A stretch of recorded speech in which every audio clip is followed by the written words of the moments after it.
Hello, everyone. My name is Katina Horton, and today I'm going to be reading an excerpt from our book, The Journey Walking in God's Grace, Mercy, and Blessings. And I'm reading from pages 84 through 85. I had started looking for a place to live in February. However, the problem that I was having is that the renters were leery about renting to someone who only had child support and alimony as their only source of income, which I could totally understand. At the last minute in early April, the mortgage company approved the short sale amount, but they counteroffered. The buyer counteroffered, and the mortgage company finally accepted. I found out that we only had 3 weeks left. I realized that we didn't have enough money for a down payment and the first month's rent. We could only afford to pay the rent. My lawyer discussed with Mark's lawyer about him paying for the first month's rent and the security deposit. He claimed that he didn't have the money. Meanwhile, I continued to get disapproval after disapproval. There were other places that were seriously thinking about renting to us. However, they stated that they needed the final figures from the divorce decree. I spoke to my lawyer in regards to the situation, and she spoke to Mark's attorney, and we were able to come up with an agreement on the final figures.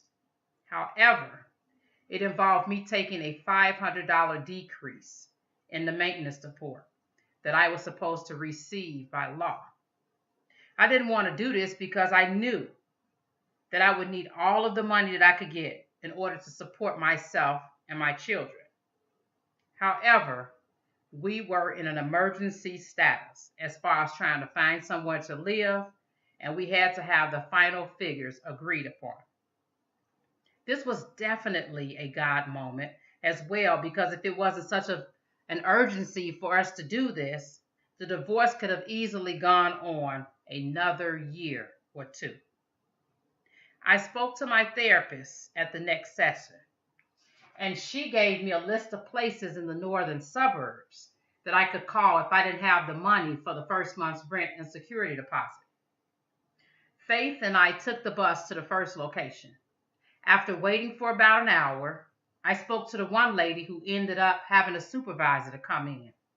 They went over my income, and they wanted to know where the majority of my money had gone. I told them I had spent the majority of my money on lawyer's fees, transportation, apartment hunting. She stated that she knew the people involved in private funding would not fund my first month's rent and security deposit because of how I had used the money. When I sat there in the chair, my heart sank. I felt judged, and I could feel that they were staring at me for some reason. I also felt that perhaps if my daughter and I went without clean clothes, or if we were already homeless, maybe I would have a chance. I asked her about the other places that were on the list that my therapist gave me. She said that they all met there at that same location to decide on how the money would be dispersed.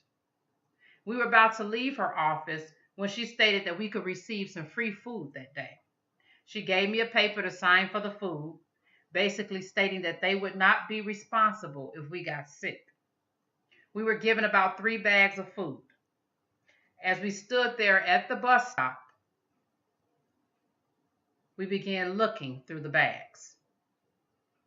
The meat products looked moldy, and we threw the meat out, and we just kept the cereal boxes and a few cans of tomato sauce.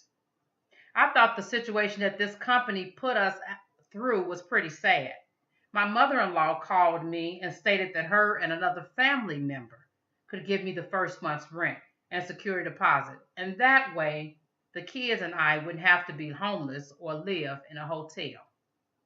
Thank you. And again, that was an excerpt from The Journey, Walking in God's Grace, Mercy, and Blessings. Have a good evening.